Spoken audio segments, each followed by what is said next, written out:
Bom dia a todos e todas, os presentes e os que estão em casa. Esse é o primeiro culto de celebração de 2021, ano de 2021. E é um momento diferente esse que nós vivemos, não só pelas circunstâncias em que nós estamos vivendo, com pandemia, com atenções, com distanciamento, mas também pelo momento no calendário. Nós estamos vivendo uma virada de ano, um ciclo que se encerra, querendo ou não, um ano é sempre um ciclo. 2020 se encerrou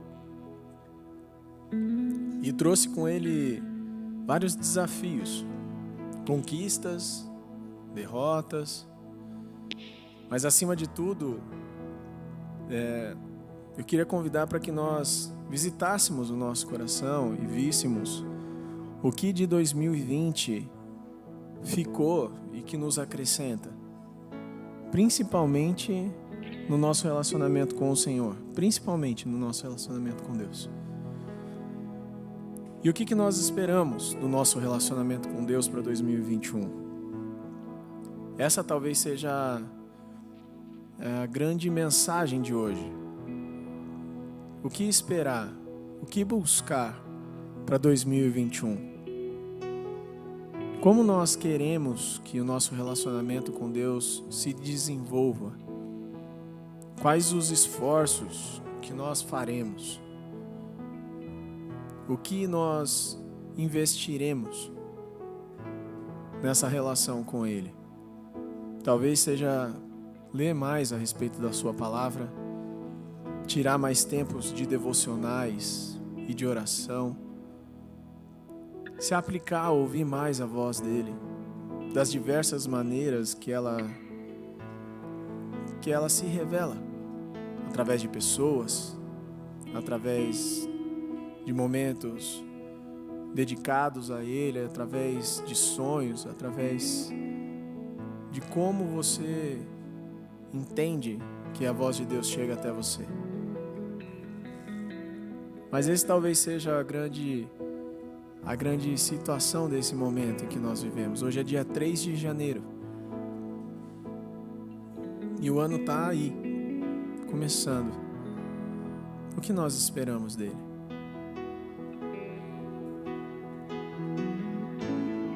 Será que nós desejamos nos aproximar muito mais, aquecer muito mais o nosso coração?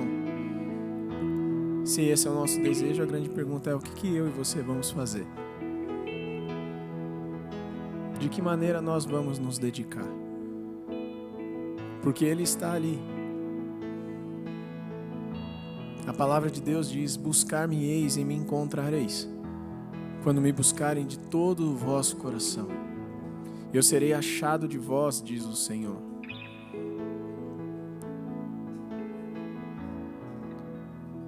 Feche comigo os seus olhos. Vamos orar. Senhor Deus, nosso Pai, Pai do nosso Senhor Jesus Cristo, que nos aceita como filhos, Pai, através da vida e da morte de Jesus. Nós te agradecemos pelo teu imenso amor por nós, Pai. Nós te agradecemos porque o Senhor é um Deus e um Pai presente. Um Deus e um Pai que quer se relacionar conosco. Um Deus e um Pai que tem se mostrado a nós em todos os dias da nossa vida. Desde os momentos em que nós não críamos em Ti, Pai. Não críamos dessa maneira. O Senhor nos escolheu, nos separou, nos destinou a sermos filhos Teus, alcançados pela Tua graça e pelo Teu amor. Nós agora, Pai, nesse momento, nessa data, nós apresentamos o nosso coração e a nossa mente diante do Senhor. Pedimos, antes de tudo, perdão pelos nossos pecados, pelas nossas manias de distanciamento do Senhor, pelas nossas fugas, pelas nossas insistências, teimosias e desobediências, Pai.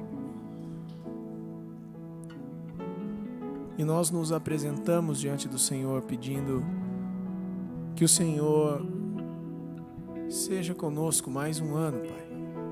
Todos os dias, todas as horas, em todos os momentos, Pai. Não nos abandone. E pela Tua graça, não nos permita distanciarmos de Ti, Deus. Aquece o nosso coração, abre os nossos ouvidos, Deus, para que consigamos ouvi-lo no momento oportuno e consigamos, Pai, quebrantar o nosso coração também no momento oportuno e nos voltarmos a Ti, nos arrependermos dos nossos maus caminhos muitas vezes e nos voltarmos a Ti. Isso é o que desejamos para esse ano, Pai. Mais do que qualquer outra conquista, mais do que qualquer outro objetivo pessoal, outra meta pessoal, nós desejamos nos aproximar muito mais de Ti, como nunca antes. E declaramos que aplicaremos o nosso coração nisso, os nossos esforços nisso. É isso que oramos, é isso que apresentamos diante do Senhor. Que assim seja, Pai. Se assim for da Tua vontade também. Pelo Teu amor e pela Tua graça, nos conduza, Pai, a esse caminho. Esse caminho de graça, de sabedoria, de prazer, que é estar na Tua presença, Deus, a todo momento. No nome de Jesus, nós nos apresentamos diante do Senhor nessa manhã, nesse ano que se inicia. Amém. Amém. Essa primeira música diz: eu sou grato por tudo que eu tenho. Eu sou grato por tudo que tenho.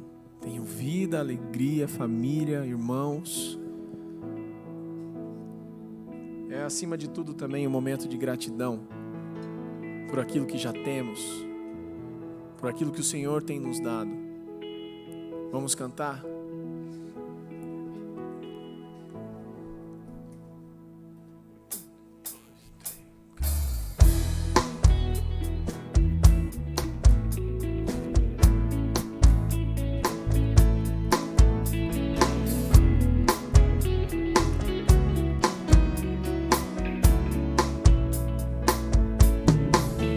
Sou grato por tudo o que tenho.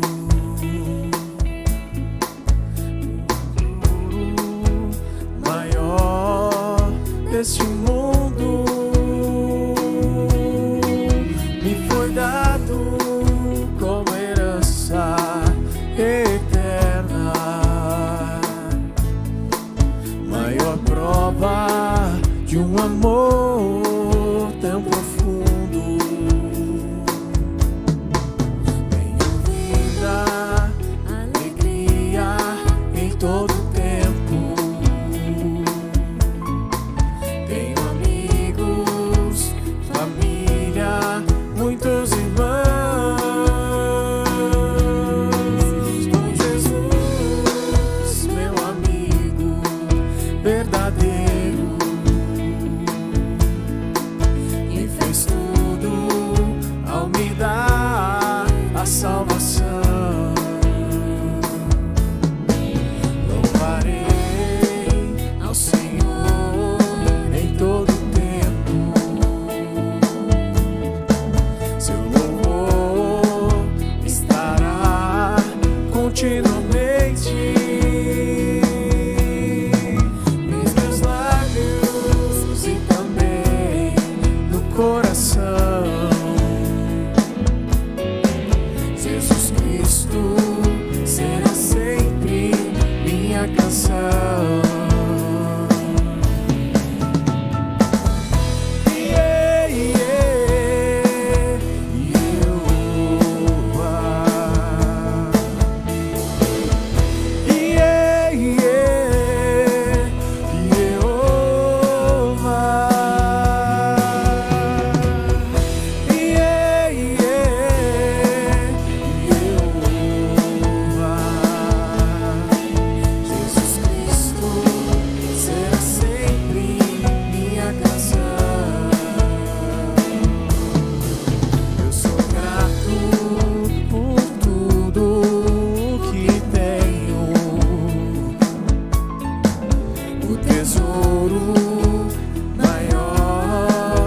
desse mundo, me foi dado como herança eterna. Maior prova de um amor tão profundo. Tenho vida, alegria em todo tempo. Tenho amigos, família, muitos irmãos. Foi Jesus, meu amigo verdadeiro, que fez tudo ao me dar a salvação. Louvarei ao Senhor em todo tempo. Seu louvor estará continuamente nos meus lábios e também no coração. Jesus Cristo será sempre minha canção.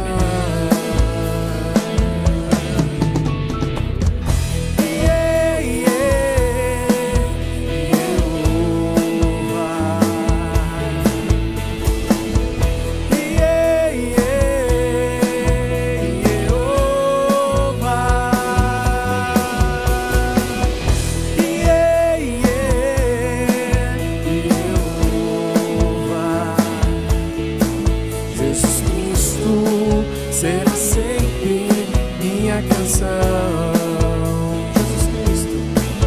Jesus Cristo será sempre minha canção. Jesus Cristo será sempre minha canção.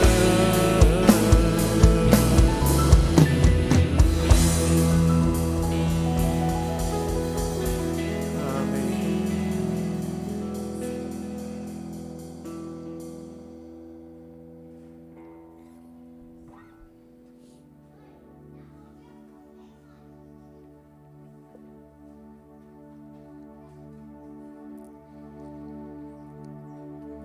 No início eras a palavra, com Deus Altíssimo.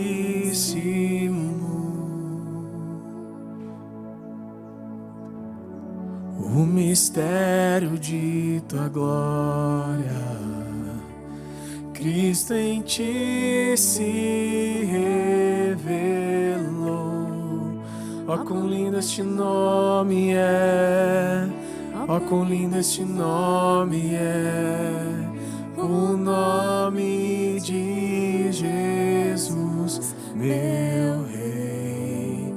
Ó, quão lindo este nome é, maior que tudo ele é. Ó, quão lindo este nome é, o nome de Jesus.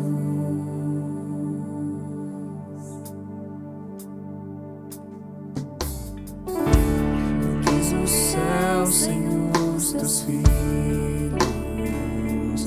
veio pra nos resgatar.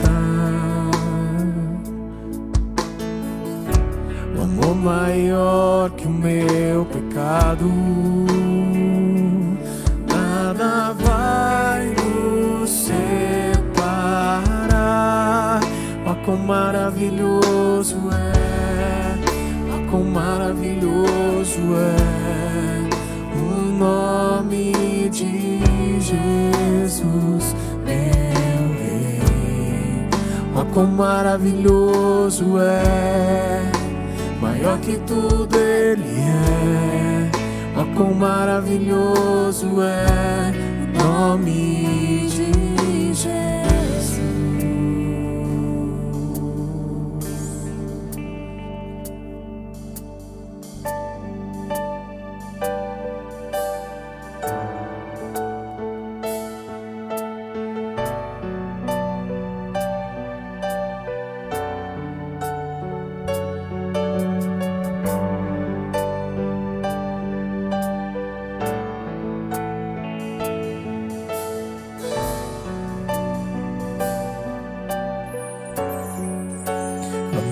morte venceste, o véu tu rompeste, a tumba vazia agora está. O céu te adora, proclama tua glória, pois ressuscitaste, vivo está. És invencível, inigualável, hoje pra sempre reinará. Teu é o reino, tu é a glória, e acima de todo nome está. Poderoso esse nome é, poderoso esse nome é, o nome de Jesus, meu Rei. Poderoso este nome é, mais forte que tudo é. Poderoso este nome é, o nome de Jesus. És invencível, inigualável, hoje pra sempre reinarás. Teu é o reino, tu é a glória, e acima de todo nome está. Poderoso esse nome é, poderoso esse nome é, o nome de Jesus, meu Rei. Poderoso este nome é, mais forte que tudo é. Poderoso este nome é, nome de Jesus. És invencível. És invencível, inigualável, hoje pra sempre reinarás. Teu é o reino, tu é a glória, e acima de todo nome está.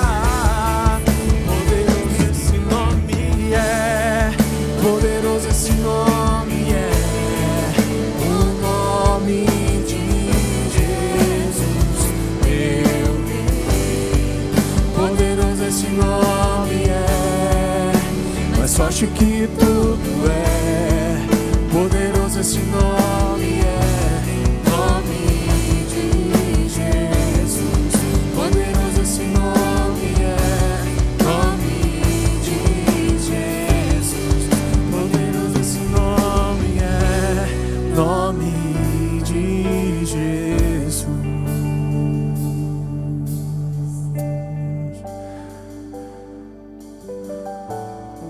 Poderoso esse nome é.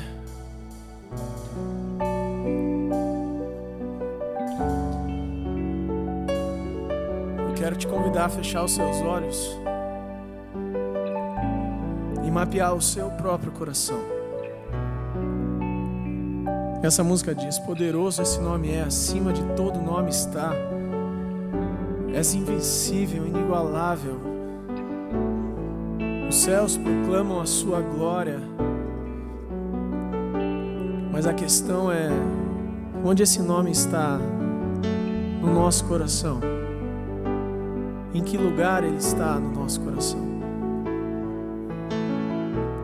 Qual é a posição que Deus ocupa dentro de cada um de nós?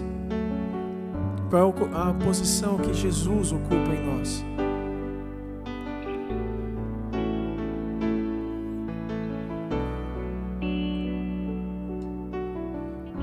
Quantas e quantas vezes nós o trocamos, Pai?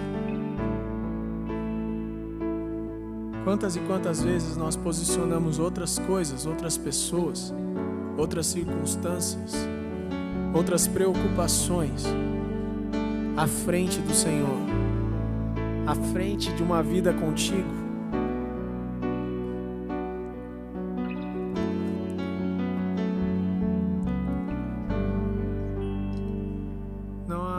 igual a Ti. Não há outro nome, Pai, mais poderoso que o Senhor.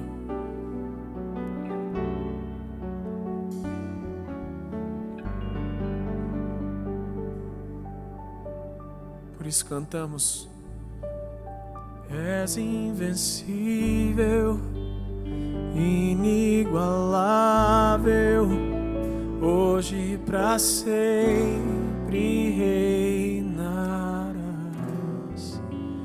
Teu é o reino e Tu é a glória, e acima de todo nome estás. Poderoso esse nome é, poderoso esse nome é, o nome de Jesus, meu Rei. Poderoso esse nome é, mais forte que tudo é. Poderoso esse nome é, nome de Jesus. Poderoso esse nome é, nome de Jesus. Poderoso este nome é, o nome de Jesus.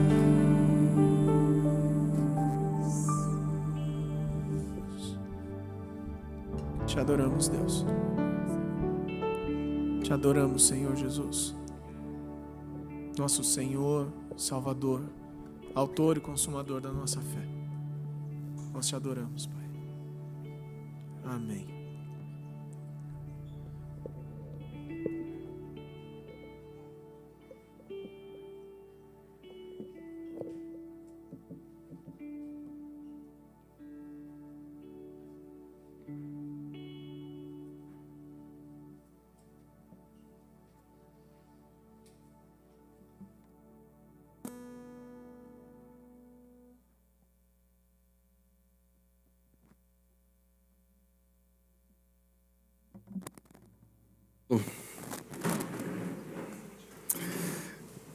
E um ano de... O Senhor sempre tem surpresas reservadas, né? Cada um de nós, no caminhar com Ele. Mas vamos fazer primeiro esse tempo, é o tempo de ministrar ao Senhor com os dízimos e ofertas. Traga, você que preparou, traga teu dízimo, tua oferta. Enquanto você traz, quero orar com você. Pai, que o Senhor é o dono de todos os recursos que fazem parte desse mundo que nós vivemos. Teu é o ouro, Tu é a prata. É o Senhor que nos sustenta, é o Senhor que dá a provisão que nós necessitamos. E eu peço, Pai, que o Senhor derrame com abundância entre Teus filhos e filhas, e que o Teu Santo Espírito nos leve a ser cada vez mais generosos. Que possamos dar com gratidão no nosso coração, que o Senhor tem provido tudo o que nós precisamos. Leva-nos a ter olhos para que os necessitados que o Senhor coloca diante de nós. E nos trabalhe em nós essa generosidade, Pai. Somos gratos por isso em nome do Teu Filho Jesus, Pai. Amém. Amém. Deixa eu pôr aqui um negócio aqui. Só um minuto. Apresentação. Pode soltar. Tá. Vamos lá.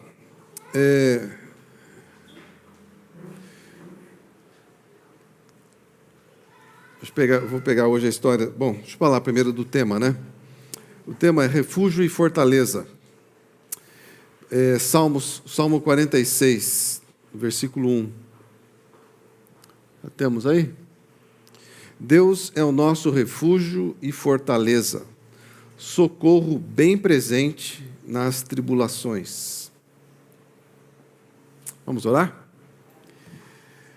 Pai, nós nos abrimos ao que o Senhor quer trabalhar nas nossas vidas no dia de hoje, né? Nós no abordar da palavra, nos exemplos que o Senhor nos deixa.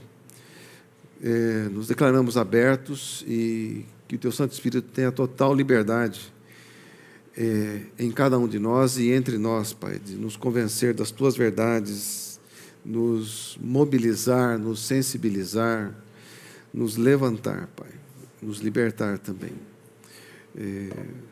Seja o Senhor engrandecido nesse tempo. Peço que o Senhor me conduza, que eu possa ser um auxílio para os meus irmãos e irmãs, e que toda a honra, Pai, seja acreditada a Ti por esse tempo, Pai, em nome do Senhor Jesus. Amém. Então, Deus é o nosso refúgio e fortaleza, socorro bem presente nas tribulações. Nós passamos assim, constantemente, né, a gente passa por situações delicadas, situações que nos afrontam, né? Que nos desafiam. Eu quero pegar o exemplo de um rei de Israel, né? O rei Ezequias, uma situação pela qual ele passou. E interessante quando a gente olha para esses exemplos que o Senhor deixa na palavra, né? A gente atentar o que isso tem a ver conosco, né? Como que isso mexe conosco. Pegar o exemplo desse personagem e trazer para nós, né? Não é só um contar de história, senão a gente vai perder tempo aqui, né? Mas a palavra ela é viva e eficaz, né? A gente vê o que aconteceu, como reagiram, o que Deus fez, né? E trazer isso para as nossas situações é que é o desafio, né? Vamos lá. Conhecer um pouco da história do rei Ezequias. Começando lá no 2 Reis, no capítulo 18, versículo 1. No 3º ano de Oséias, filho de Elá, rei de Israel, começou a reinar Ezequias, filho de Acás, rei de Judá. Tinha 25 anos de idade quando começou a reinar e reinou 29 anos em Jerusalém. Um reinado longo, tá? Para aquele padrão daquela época foi um reinado longo. Ele começou maduro, já 25 anos, e reinou por 29 anos. Sua mãe se chamava Abi e era filha de Zacarias. Fez ele o que era reto perante o Senhor. A Bíblia sempre, quando relata, né, a história dos reis, fala da aprovação ou reprovação deles perante o Senhor. Ezequias foi um bom exemplo. Segundo tudo que fizera Davi, seu pai, ele se mirou em Davi, né? Removeu os altos, quebrou as colunas, deitou abaixo o poste ídolo e fez em pedaços a serpente de bronze que Moisés fizera, porque até aquele dia os filhos de Israel lhe queimavam incenso e lhe chamavam Neustã. Bom, eu percebi que o povo, né, era um povo de Deus, chamado por Deus, a quem Deus se revelava, e nessa altura aqui dos reis, né, depois de Davi, o povo ainda adorava nos altos, né, deixava colunas, ídolos, né, postes ídolos, e ainda adorava essa serpente que Moisés tinha feito. E esse rei teve a iniciativa de derrubar isso, de acabar com isso. Ele confiou no Senhor, Deus de Israel, de maneira que depois dele não houve seu semelhante entre todos os reis de Judá, nem entre os que foram antes dele. Interessante que a Bíblia relata, né, que ele foi um cara que se destacou pela confiança em Deus, pela fidelidade dele, pelas atitudes dele. Pelo que se apegou ao Senhor, não deixou de segui-lo e guardou os mandamentos que o Senhor ordenara a Moisés. Assim foi o Senhor com ele para onde quer que ele saía, e lograva bom êxito. Então, Ezequias foi um rei que se apegou a Deus, né? Guardou seus mandamentos e procurava fazer tudo segundo aquilo que ele tinha aprendido, né? E, consequência, o Senhor era com ele. Ele foi um rei bem-sucedido, a palavra fala isso, né? Promete isso para todos nós. Seremos bem-sucedidos se ouvirmos o que o Senhor nos fala, guardarmos isso e obedecermos. E ele falou assim, em tudo que ele fazia, para onde quer que saía, lograva bom êxito. Não quer que sair, o que significa? As lutas que ele lutava, ele vencia. Rebelou-se contra o rei da Síria e não o serviu. Aqui havia uma situação que o rei da Síria dominava muitas nações naquele tempo, era a nação que era o império da época, e já havia colocado um jugo sobre Judá, mas Ezequias toma a iniciativa de se levantar contra ele e não o servir, e não pagar tributos. Feriu ele os filisteus até Gaza, quer dizer, teve algumas lutas, e seus limites, desde as atalaias dos vigias até a cidade fortificada. No 4º ano do rei Ezequias, que era o 7º de Oséias, o relato da Bíblia sempre conta a contagem do ano do reinado de Judá e a contagem do ano do reinado de Israel, o reino ao norte. Então, no 4º ano do rei de Judá, rei Ezequias ao sul, era o 7º ano do reinado de Oséias, filho de Elá, rei de Israel, ao norte. Então subiu Salmaneser, rei da Síria, contra Samaria e a cercou. Ao cabo de 3 anos foi tomada. Sim, no ano 6º de Ezequias, que era o 9º de Oséias, o rei de Israel, Samaria foi tomada. Então, aquele rei que... Estou querendo contextualizar com vocês, isso vai entrar na história daqui para frente. Ezequias resolve se levantar e não servir o rei da Síria. Mas no 4º ano do reinado dele, o rei da Síria invade o reino do norte, o reino de Israel. Cerca Samaria e depois de 2 anos ele a toma. Depois de 3 anos ele a toma. O rei da Síria transportou a Israel para a Síria. Quer dizer, depois que ele toma um reino, o que ele fazia? Levava o melhor do povo para a Síria e trazia uma parte do povo de lá para cá. Ele misturava os povos. Junto a Abor e ao rio Gozã, nas cidades dos Medos. Porquanto não obedeceram à voz do Senhor, seu Deus, antes violaram a sua aliança, e tudo quanto Moisés, servo do Senhor, tinha ordenado, não ouviram nem o fizeram. Aqui a Bíblia relata por que foi que aconteceu isso com Israel. Porque eles não ouviram, o que Moisés havia ensinado, violaram a aliança, e desobedeceram à voz do seu Deus. Por conta disso, Deus entrega a nação. Entregou aquela nação, eles foram dominados pelos assírios e foram levados cativos. Gente, quando a gente olha assim, esses relatos da palavra, relato do que aconteceu com povos lá atrás, a gente tem que entender que isso é presente até hoje. Nós somos, assim, pela nossa obediência, tudo que nós fizermos, Deus será conosco, nós seremos bem-sucedidos. Pela desobediência, Deus nos abandona a nossa sorte. Isso é um princípio que ainda vale até hoje.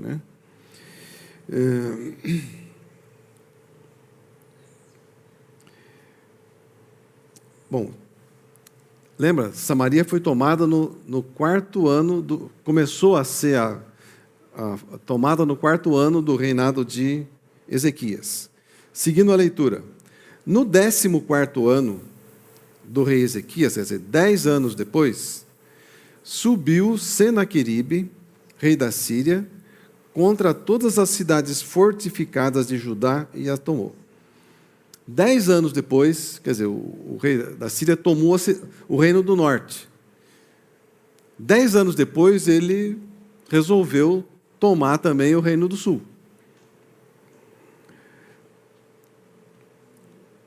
Então Ezequias, e ele foi e cercou algumas cidades fortificadas de Judá e as tomou.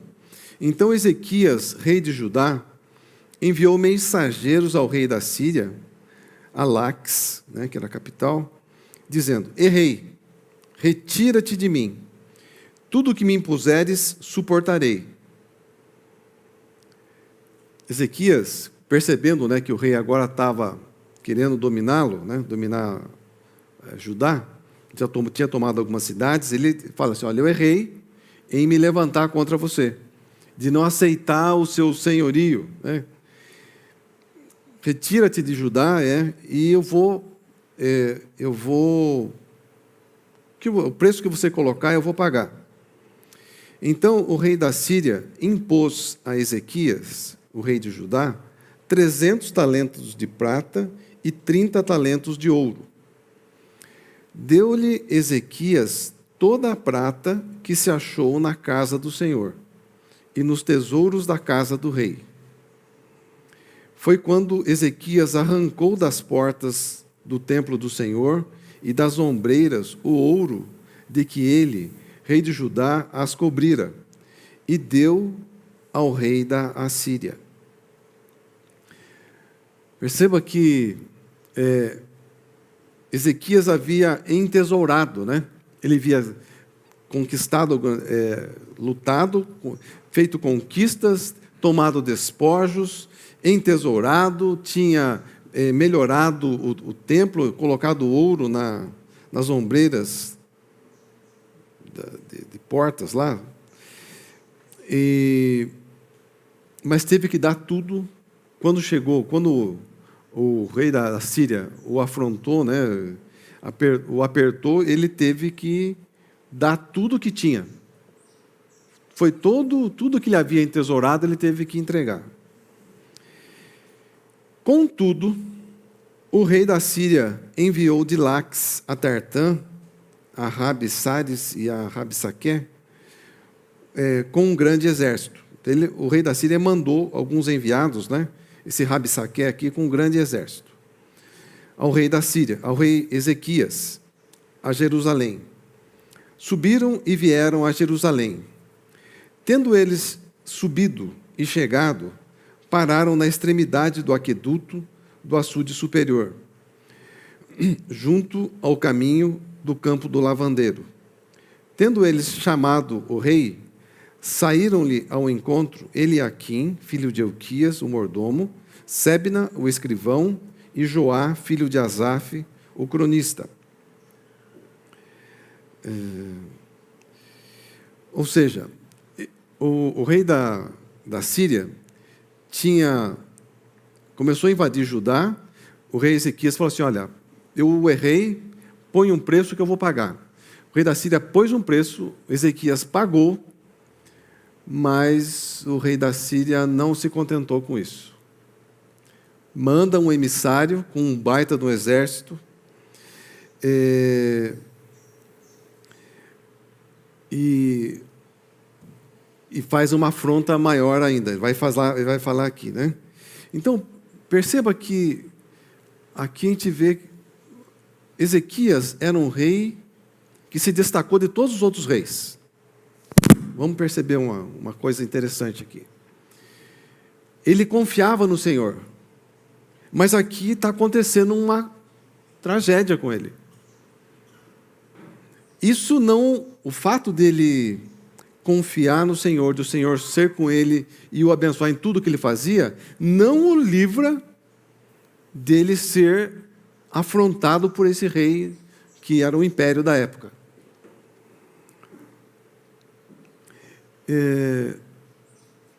Podemos falar, ele tinha algum erro e o Senhor estava provando, estava trazendo julgamento sobre ele? Fala que não, aqui não fala. Fala que ele era um cara que melhor andou entre todos os reis. Então, por que é que está acontecendo isso com ele e com o reino dele? Nós vamos perceber aqui pelo andamento do relato, né, que Deus permite que a nossa confiança nele seja testada. Ezequias era um cara que confiava em Deus, mas aqui ele tem um teste maior, né? E é interessante que vamos fazer um paralelo assim. Quem era, quando se vê assim a nação, né? A nação de Judá. A nação de Judá tinha um rei. O rei era a parte mais nobre da nação, vamos colocar assim, e quem a dominava e quem a governava.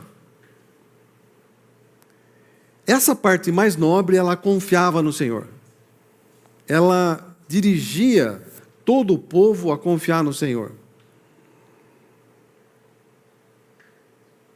Faça um paralelo com a nossa vida, de cada um de nós. Há uma parte em nós, né, que se apega a Deus, que confia em Deus, que está apegada a Ele, né? E essa parte costuma dominar todo o restante do corpo, né? Todo o restante da nossa vida. Veja, trace um paralelo dessa ordem. É isso que é importante, nós pegarmos esses relatos, né? E Judá recebeu aqui uma afronta. Deus permitiu isso. Vai ver que no relato vai aparecer isso. Deus permite isso. Se Judá se cede a essa afronta, ele passa a ser dominado, né, pela Síria. Se não cede, a guerra estava diante dele. Vamos ver um pouco mais do relato, eu já volto nisso aqui. Vamos lá. 19, né? Rabsaque lhes disse: dizei a Ezequias, assim diz o sumo rei, o rei da Síria, que confiança é essa em que te estribas? No que é que você coloca confiança? Bem posso dizer-te que teu conselho e poder para a guerra não passam de vãs palavras. Ele fala assim, você não tem capacidade de guerrear. Não comigo, ele fala assim, né? Em quem, pois, agora confias para que te rebeles contra mim? Você confia no Egito? O rei do Egito não é confiável. Ele é como um bordão de cana, de uma taquara rachada, né? Se você se apoiar nele, vai acabar furando a tua mão, né? Não é algo confiável. Mas ele fala assim: mas se me dizeis, confiamos no nosso Deus, no Senhor, no nosso Deus, não é esse aquele cujos altos e altares Ezequias removeu, dizendo a Judá e a Jerusalém: perante este altar adorareis em Jerusalém? Perceba como o inimigo vem e fala assim: você se confia em Deus, né? A sua confiança está colocada em Deus, mas esse Deus não é aquele Deus que o Ezequias derrubou os altos e altares? Quer dizer, isso está chocando com o povo que costumava adorar nos altos e altares e minando a confiança do povo. Quando nós recebemos afrontas, gente, uma parte de nós fica balançada, porque estava acostumado com algumas seguranças. A gente faz poupança, né?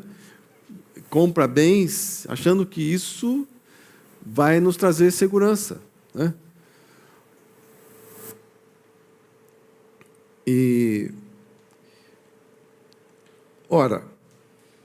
Ora, pois, empenha-te, meu senhor, rei da Síria, empenha-te com o meu senhor, né? Ele falou assim: venha lutar com o meu senhor, rei da Síria, e eu vou te dar 2.000 cavalos, se da tua parte você achar cavaleiros para os montar. Como, pois, se não pode afugentar um só capitão dos menores dos servos do meu senhor, confias no Egito por causa dos carros e cavaleiros? Fala assim: você não tem pessoal de guerra, né? Se quiser guerrear comigo, eu te dou 2.000 cavalos, mas você não vai ter cavaleiro para isso. E você ainda está confiando de somar com o rei do Egito contra mim, né? Acaso subi eu agora sem o Senhor para esse lugar, contra esse lugar, para o destruir? Pois o Senhor mesmo me disse: sobe contra a terra e destrói-a. Aqui a gente vê um relato, né? Ele falando assim: você acha que eu vim para cá sem Deus ter me aprovado vir aqui? Foi o próprio Senhor que me mandou. Daí a gente pensa assim: mas como é que Deus manda um exército para afrontar um cara que é tudo certinho com ele? Um cara que anda direitinho com ele, que confia nele, que faz tudo certo. Acontece que o nosso Deus está sempre nos levando a desenvolver uma confiança cada vez maior nele. E Ele usa de circunstâncias que são extremamente desafiadoras para nós. E nessas circunstâncias, quando nós confrontados, se nós nos conformamos, porque se Judá se conforma aqui, Judá ia se tornar o quê? Escravo, ia se tornar cativo da Síria.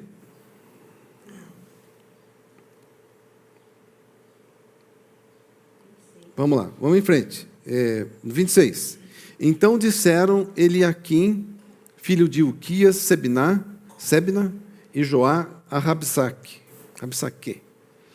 Rogamos-te que fales em aramaico aos teus servos, porque o entendemos, e não fales em judaico aos ouvidos do povo que está sobre as muralhas. Mas Rabsaque lhes respondeu: mandou-me, acaso, o meu senhor para dizer-te essas palavras somente a ti e a teu senhor? E não antes aos homens que estão sentados sobre as muralhas, para que comam convosco o seu próprio excremento e bebam da sua própria urina? Então Rabsaque se pôs em pé, clamou em alta voz, em judaico, e disse: ouvi as palavras do sumo rei, do rei da Síria. Parar aqui um pouquinho. Só para a gente entender como funcionava a coisa naquele tempo. O negócio era no gogó. A turma falava alto, e quando gritava era muito alto o negócio. O cara que ia lá estava falando com os representantes do rei aqui na frente, mas estava todo o povo em cima das muralhas. Quer dizer, um exército atrás do cara, o cara na frente conversando com os representantes, os dois representantes conversando aqui, mas e o povo todo ouvindo. Os representantes falaram assim: olha, fala em aramaico que nós entendemos. E o povo não precisa ouvir isso aqui. Eles estavam querendo poupar o povo, de entrar em conflito, de ficarem se questionando, de ficarem questionando o rei, a ordem do rei, de confiar no Senhor. E o cara falou assim: olha, mas eu não vim aqui para falar só com vocês, eu quero falar com todo mundo, porque eles vão pagar o preço também. Se vocês entrarem em guerra com o rei da Síria, não se renderem, vão ficar cercados. A consequência do cerco é que, em uma altura, vocês vão ter que comer das fezes e beber da urina. E eles vão pagar esse preço também. Então, daí ele começa a falar para que todo mundo ouça claramente. Assim diz o rei: não vos engane Ezequias, porque não vos poderá livrar da sua mão. Nem tampouco vos faça Ezequias confiar no Senhor, dizendo: o Senhor certamente nos livrará, e essa cidade não será entregue nas mãos do rei da Síria. Não deis ouvido a Ezequias, porque assim diz o rei da Síria: fazei as pazes comigo, e vinde para mim. Primeiro, antes de continuar aqui, ele fala assim, o inimigo começa a minar a confiança de Ezequias e de todo o povo, em que Ezequias havia falado: olha, nós vamos conseguir, o Senhor vai nos livrar, o Senhor vai nos dar livramento, o Senhor vai nos dar vitória. E é uma coisa que, traça um paralelo entre essa situação e a situação de uma afronta que nós recebemos. Uma parte de nós quer continuar confiando no Senhor, e a outra parte balança.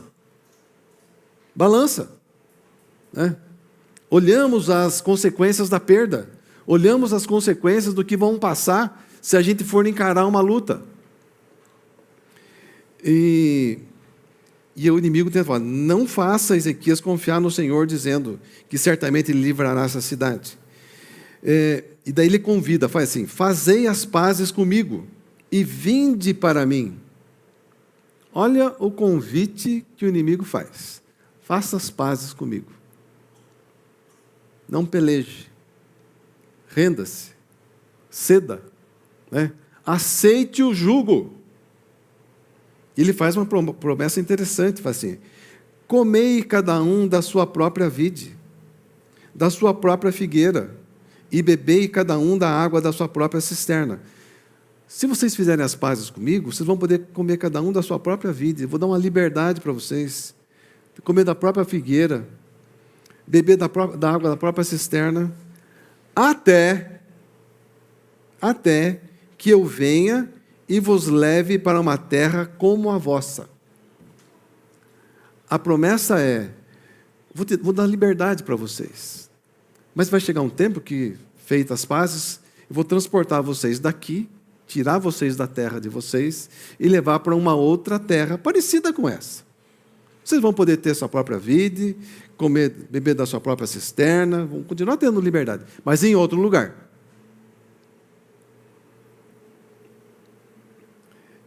Terra de cereal e de vinho, terra de pão e de vinhas, terra de oliveira e de mel, para que vivais e não morrais.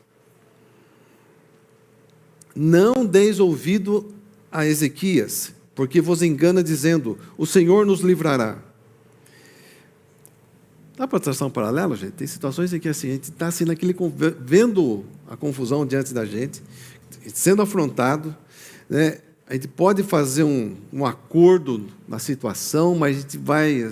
Aquele acordo assim que vai ficar meia boca, não é o que nos agrada, mas é o que nos traz paz momentânea, é o que evita o conflito, evita o esforço de ter que ficar lutando e perseverando na situação. É um acordo, uma acomodação. É o que estava sendo proposto para eles aqui. Mas tinha uma parte de nós, veja o rei Ezequias, é uma parte de nós que ainda confia no Senhor, que o Senhor pode dar livramento, que o Senhor pode dar vitória, que Ele pode mudar toda aquela circunstância. Mas se a gente se rende, se a gente faz o acordo, você fica limitado dali para frente. Vai ser dominado dali para frente. Vai ser desterrado.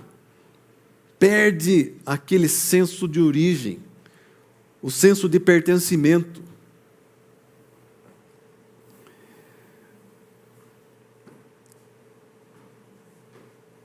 E daí vem a ameaça, né? Acaso os deuses das nações puderam livrar cada um a sua terra? O povo que já foi dominado, né? Era sabido que eles dominavam com quem eles pelejavam, eles dominavam, né? E os deuses das nações deles não os livraram das mãos. Acaso os deuses das nações puderam livrar cada um a sua terra das mãos do rei da Síria? Onde estão os deuses de Amate, de Arpade, e os deuses de Sefarvaim, Ena e Iva? Acaso livraram a eles a Samaria das minhas mãos? Quem são dentre todos os deuses desses países os que livraram a sua terra das minhas mãos, para que o Senhor possa livrar a Jerusalém das minhas mãos? Interessante que quem verbaliza essa provocação, né, é o inimigo. Ele fala assim, quem é o Senhor para livrar você dessa situação? No começo é o inimigo que está declarando isso, mas quando nós aceitamos, somos nós que concordamos que Deus não é capaz de livrar. Calou-se, porém, o povo e não lhe respondeu palavra, porque assim lhe havia ordenado o rei. O rei tinha um comando sobre o povo, né, e tinha falado, vocês vão escutar, mas não falem nada. E não lhe respondereis. Então, Eliaquim, filho de Ilquias, o mordomo, e Sebna, o escrivão, e Joá, filho de Asaf, o cronista, vieram ter com Ezequias com as suas vestes rasgadas e referiram as palavras de Rabsaqué. Então, os enviados vieram, rasgaram as vestes e vieram falar com o rei, né? Ali, acabados, arrasados com a situação conflitante, a coisa toda por ruir, né?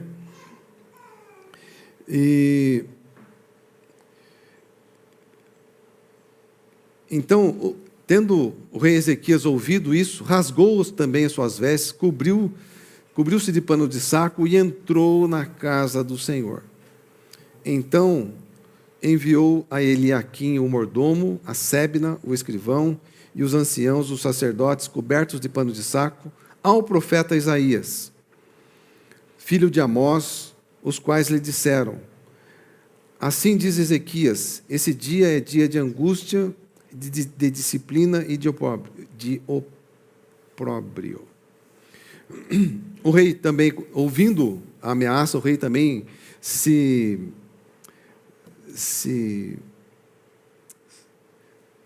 quando fala rasgou suas roupas, ele se despe da sua autoridade, né? Ele demonstra a sua pequenez, e entra na casa do Senhor e coloca isso, né, depois vai ver que ele coloca isso diante do Senhor, né? Mas antes ele manda uns enviados até a casa do profeta Isaías, falando: esse dia é dia de angústia, de disciplina e de opróbrio, porque filhos são chegados à hora de nascer e não há força para dá-los à luz. Porventura o Senhor, teu Deus, terá ouvido todas as palavras de Rabsaque, a quem o rei da Síria, seu senhor, enviou para afrontar o Deus vivo, e repreenderá as palavras que ouviu? Ergue, pois, orações pelos que ainda subsistem. Foram, pois, os servos de Ezequias a ter com Isaías. O rei manda enviados para falar com o profeta. Isso fala de buscar pessoas em quem nós temos uma confiança de que andam seriamente com o Senhor, nos momentos em que nós passamos por uma situação em que a gente não vê saída, e que a gente precisa de um conselho, de uma palavra, de uma ajuda, né? De uma oração, porque a coisa está pesada demais para nós. Foi isso que o rei fez. Enviou os enviados até o profeta Isaías. Isaías lhes disse: dizei isso ao vosso Senhor. Assim diz o Senhor: não temas por causa das palavras que ouviste, com as quais os servos do rei da Síria blasfemaram de mim. Eis que meterei nele um espírito, e ele, ao ouvir certo rumor, voltará à sua terra, e eu nela o farei cair morto à espada. O profeta tinha conexão com Deus, dá uma palavra, né? Traz uma profecia ali sobre a situação. Aquela palavra já deve ter animado o rei, né? Mas aqui fala do quanto é importante buscar ajuda, né, no meio do conflito. Tendo Ezequias recebido a carta das mãos dos mensageiros, leu-a e então subiu à casa do Senhor, estendeu-a perante o Senhor, né? Chegou diante do Senhor e falou: Senhor, olha aqui, ó, está escrito, olha o que os caras falam, olha o que eles estão falando, né? E orou perante o Senhor, dizendo: Senhor, ó Senhor, Deus de Israel, que estás entronizado acima dos querubins, tu somente és o Deus de todos os reinos da terra. Tu fizeste os céus e a terra. Inclina, ó Senhor, o teu ouvido e ouve. Abre, Senhor, os teus olhos e vê. Ouve as palavras de Senaqueribe, as quais ele enviou para afrontar o Deus vivo. Então, essa atitude do rei, né, de ir à casa do Senhor, né, de colocar a afronta diante dele. Nós precisamos, muitas vezes a gente confunde algumas coisas. Quando Deus é confrontado, quando Jesus é confrontado, né? Quando a igreja é confrontada, a gente muitas vezes traz a ofensa para nós e queremos nós reagirmos à circunstância. Precisamos entender que, assim, Deus lida com as ofensas que Ele recebe. Jesus, a igreja é de Jesus, não adianta nós querermos... assim, nós podemos defendê-la até certo ponto, mas quem mantém a igreja é o Senhor. O certo é fazer o que o rei fez, né? Vai, coloca lá, olha, falaram isso do Senhor. Então, ouve isso aqui, Senhor. Abre os seus olhos e vê, abre os seus ouvidos e ouve isso aqui, né? E traz uma solução. É isso. Essa é a porção que o rei tinha que fazer. Ele não tinha exército para guerrear, não tinha força para enfrentar O povo só podia falar, Senhor, a afronta é contigo. Nós vamos sofrer as consequências, mas é contigo, né? Ele falou assim, verdade é, Senhor, que os reis da Síria assolaram todas as nações e suas terras e lançaram no fogo os deuses deles, porque deuses não eram, senão obra da mão de homens, madeira e pedra. Por isso os destruíram. Agora, pois, ó Senhor, nosso Deus, livra-nos das suas mãos, para que todos os reinos da terra saibam que só Tu és o Senhor Deus. Muitas vezes a gente fica querendo reagir, fica na frente do que Deus pode e quer fazer. A nossa reação ali fica, muitas vezes, impedindo o agir de Deus, né? Algumas vezes a gente tem que chegar e colocar, Deus, olha aqui, ó, falaram isso aqui. Ó. Agora traz uma solução para isso, né? Livra-nos das mãos deles. Então, lembre-se que o rei era aquele rei que tinha, aquela parte da nação que tinha aquele compromisso sério com Deus, que ele teve um momento, olha, que ele quis fazer acordo lá com Ezequias, mas com o rei da Síria, mas logo ele voltou atrás, desistiu de fazer acordo. Falou, Senhor, o negócio é com o Senhor. Estão afrontando o Senhor, dizendo que o Senhor não é Deus de verdade, o Senhor não é Deus de livramento, o Senhor não é Deus para trazer solução para esse caso aqui, que eu realmente não consigo dar conta, que eles realmente dominaram as outras nações, se o Senhor não fizer nada, eles vão dominar a gente também. A solução precisa vir do Senhor. E agora, vou pular um pouquinho agora, no 19, 27. Deus falando, né? Eu conheço o assentar do rei da Síria, né? Eu conheço o teu assentar, o teu sair, o teu entrar, o teu furor contra mim. Por causa do teu furor contra mim e porque a tua arrogância subiu até os meus ouvidos. Ou seja, Deus ouviu a afronta dele, né? Eis que porei o meu anzol no teu nariz e o meu freio na tua boca e te farei voltar pelo caminho de onde vieste. Gente, para quem está desesperado, Deus se levantar contra a situação e botar um anzol no nariz do camarada que se achava ali, né? E um freio na sua boca, porque todos nós precisamos ter essa consciência, nós temos um certo nível de ação. Mas se a gente sair do ponto, Deus vai fazer isso conosco também. Botar um anzol no nosso nariz e um freio na nossa boca. É Ele que traz o julgamento, né? E daí no 30...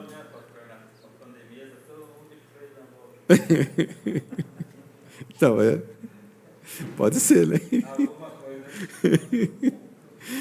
No 35... Então, naquela mesma noite, saiu o anjo do Senhor e feriu no arraial dos assírios 185.000. Quando se levantaram os restantes pela manhã, eis que todos estes eram cadáveres. Retirou-se, pois, Senaqueribe, rei da Síria, e se foi, voltou e ficou em Nínive.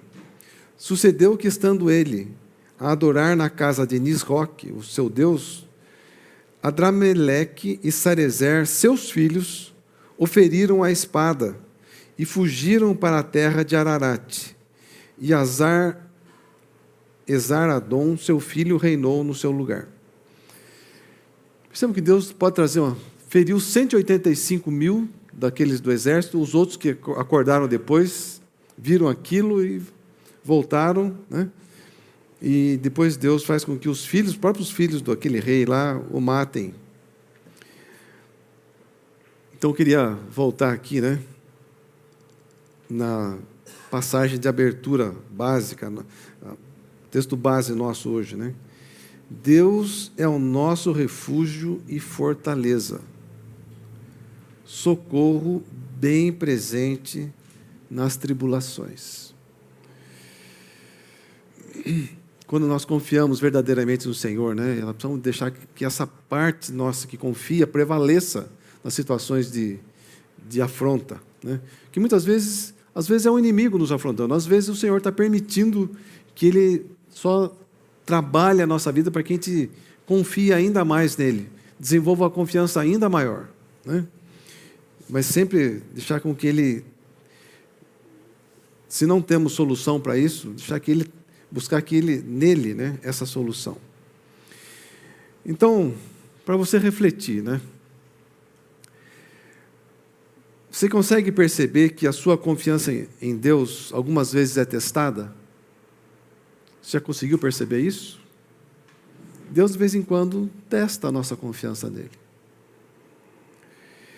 Você já percebeu que fazer acordo em situações em que nós somos afrontados, né? Que embora tragam promessas de paz, elas acabam custando muito caro para nós, pelo restante da vida? Você já percebeu que quando você se apega a Deus, você acaba saindo fortalecido das tribulações? É isso que nós temos, essa reflexão que o Senhor traz para nós no dia de hoje, para começar bem esse ano. Entendemos, temos aí situações bem delicadas com as quais lidar, né? Mas a nossa confiança em Deus deve prevalecer. Aquilo que nós não temos solução, nós temos que buscar solução nele. Não temos que nos acovardar, nem nos fazer acordos. Confiar, ele tem que trazer uma solução. A solução tem que vir dele. Amém? Que o Senhor trabalhe firmemente essa confiança no teu coração, né? E te leve assim a se apegar a ele. Obrigado, Fernanda.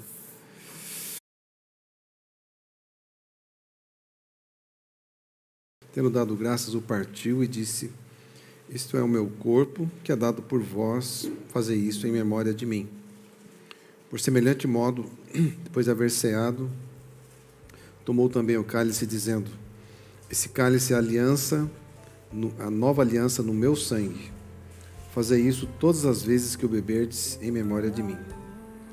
Porque todas as vezes que comerdes esse pão e beberdes o cálice, anunciais a morte do Senhor até que Ele venha.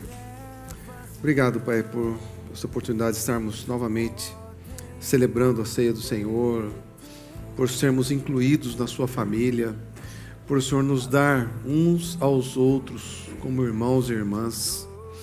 Obrigado pelo teu cuidado, pela tua condução sobre as nossas vidas, Pai. Obrigado. O Senhor nos dê inspiração para conduzir a tua igreja, fazer as ações necessárias, Pai, mas principalmente fazer a diferença na vida de pessoas, como o Senhor tem nos dado essa graça de fazer, Pai. Somos gratos por isso, Pai, em nome do teu Filho Jesus.